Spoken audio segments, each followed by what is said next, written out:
In this video, we're going to examine what I consider to be one of the more fascinating aspects of vision, and that is the ability of our eyes and brains to work together to allow us to perceive colors. What happens is light passing through the pupil enters the lens and then is focused onto a layer of nerves that line the back of the eye called the retina. I'm sure you've heard the term retina before. The retina is a thin layer of nerves that encompass the back of the eyeball, and if we were able to look at it in a microscope, what we'd notice is there's a, a fairly complex series of nerves, which I don't want to really get into that, but basically what happens is light passes through these and ends up passing through either these yellow colored ones here, which are the rod cells, or the green ones, which are the cone cells. Now rod cells perceive only black and white vision, and the cone cells are able to perceive different colors. When we say light, we're usually referring to visible light, which is a part of the electromagnetic spectrum that our eyes are able to detect. But if you notice, it is a very, very, very thin sliver of the overall electromagnetic spectrum, which spans from very, very short, like millionths of a nanometer long gamma rays to over a meter long radio waves. And basically, it's all the same thing. Gamma rays, X-rays, ultraviolet, infrared, radio, and visible light are all just variations of the same phenomenon, which is electromagnetic radiation. More on that in a different video. The thing is, you cannot see gamma rays. If a gamma ray enters your eye, you don't see it. Similarly, if an X-ray or ultraviolet light enters your eyes, you don't see it. Infrared, radio waves, these things we can't see, and the reason is we don't have receptors for it. We have receptors for red light, green light, blue light, and a broad spectrum one, which basically can cover anything from purple through red, but it can't differentiate between them. So these are the only sensors we have for detecting light. We have 4 different sensors right here. So our red sensing cone cells are able to respond to light in this part of the visible spectrum. Our blue sensing cells are able to respond to light in this part of the spectrum, and our green sensing cells, cone cells, are able to respond to light in that part of the spectrum. These are the 3 primary colors of light. They are red, green, and blue. Notice yellow is not one of the colors, and that's because we don't have a yellow detector. We have red, green, and blue detectors, but no yellow detectors. When we detect yellow, it's with our red, green, and blue cones.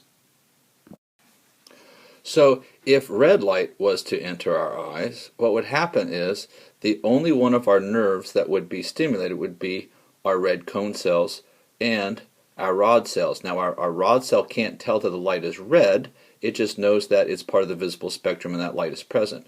Whereas the red cone says, hey, brain, I just detected some red light. Similarly, when green light enters our eyes, it stimulates only the rods, which says light is present but I don't know what color it is, and the green cone cells say, hey brain, I just detected green light. And as you've probably guessed, if blue light enters our eyes, again, what happens is the rod says, hey brain, I see some light, I don't know what color it is, but the blue cone fires and says, yeah, this light is in the blue end of the spectrum.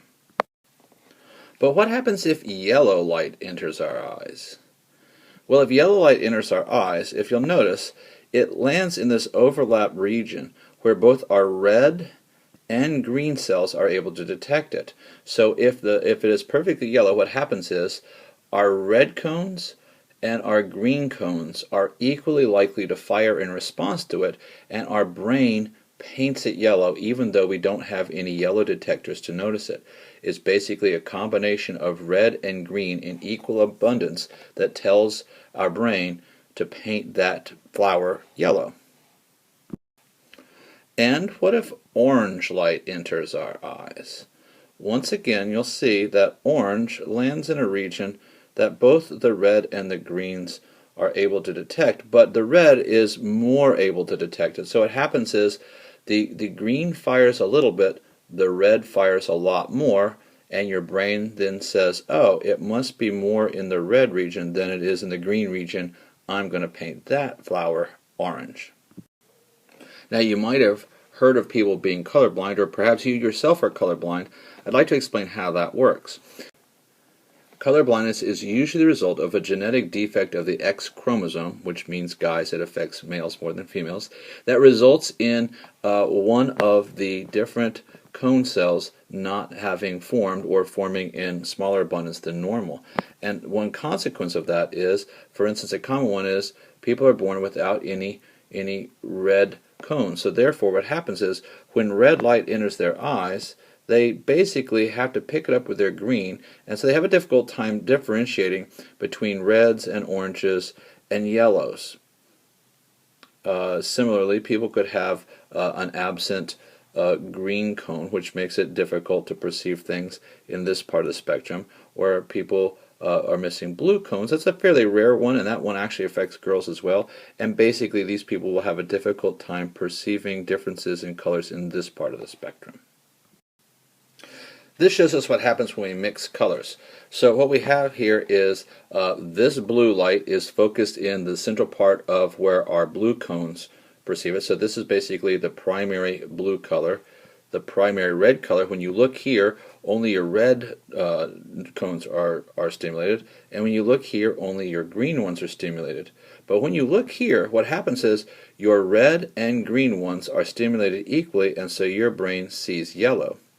When you look over here, what happens is your green and blue cells fire equally, and your brain paints it in this sort of bluish green color that's called cyan. And when you look in this part here, what's happening is your blue cone cells and red cone cells are firing in equal abundance, and your brain paints it this pretty purple color, which we call cyan. Now when you look here, what happens is you perceive it as white.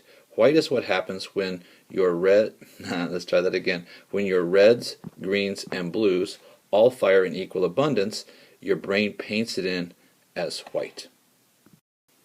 Okay, so buckle your seatbelts and hold on to your brains. Here's where it gets really weird. It turns out that when you look at a white piece of paper, you have to come to terms with the fact that the paper is not white. What the paper is deficient in pigments. It doesn't have any molecules that absorb light. So what happens is the light bulb generates all the colors of light our eyes can see. The paper reflects all of it. It goes into our eyes and we see white. So again, let's try to look at it this way. What we have is green light bounces off the paper and goes into our eyes. Red light comes out, bounces off and goes into our eyes. And blue light comes off it and bounces into our eyes. And when all of those are there at the same time, our brain says, I see white. When I look at an apple, what I have to realize is the apple is not red. The apple contains pigments that absorb certain colors and reflect others. So when green light comes out of this light bulb and hits the apple, it gets absorbed. When blue light comes out of the light bulb and hits the apple, it gets absorbed. But the red light that comes out of the light bulb bounces off the apple and goes into my eyes, and I see a red apple. In the same vein, when I look at a leaf, what happens is the red light hits it and gets absorbed. Green light bounces off it and goes into my eyes. The blue light comes off it and it gets absorbed. And since the only thing going to my eyes is green, I look at it and I say, the leaf is green. But what if I look at something truly horrifying, like the magenta-colored demon from my nightmares? What happens is this. Green light coming out of the light bulb gets absorbed when it hits the demon. Red light bounces off it and goes into my eyes. And blue light bounces off it and goes into my eyes. And so what I see when I look at it is actually magenta. Now, if I were to look at that piece of paper in a light bulb that only gave off red light, what would happen is the red light would hit it. Since there are no pigments to absorb it, that would bounce into my eyes, and I would see a red piece of paper. And when I looked at a red apple, since it does not absorb red, I would look at it and see a red apple. On the other hand, if I were to look at the leaf, when red light shines on it, the leaf absorbs red light, so I would not see that. Instead, I would see a black leaf, not a green leaf. And if I looked at a banana, remember the pigments in the banana are yellow. That means they reflect they reflect red and green, but they absorb blue. So since red light is not absorbed by the banana's pigment, it would go into my eyes and I would perceive a red banana, not a yellow one. If I were to look at the paper, which has no pigments and reflects all light, in magenta light, magenta, remember, contains red, which would bounce off the paper and go into my eyes, and it also contains blue, which would bounce off the paper and go into my eyes. And when red and blue go into my eyes, I will see magenta, just like the light bulb. If I was to look at the apple in magenta light, what I would find is that the blue light would get absorbed by the apple, whereas the red light would reflect off the apple into my eyes, and I would see the apple as being red. If I was to look at the leaf, remember the green pigment in the leaf means it absorbs red and it absorbs blue and reflects green. So what would happen is the red light would hit the leaf and get absorbed. The blue light would hit the leaf and get absorbed, but that would leave nothing to go into my eye, so what I would see is a black leaf. And finally, if I was to look at a banana in magenta light, what I would find is that the red frequencies in the magenta would bounce off the banana and go into my eyes. But remember, a yellow pigmented banana is yellow in white light because it absorbs blue. So the blue light would get absorbed, leaving me to see a red banana.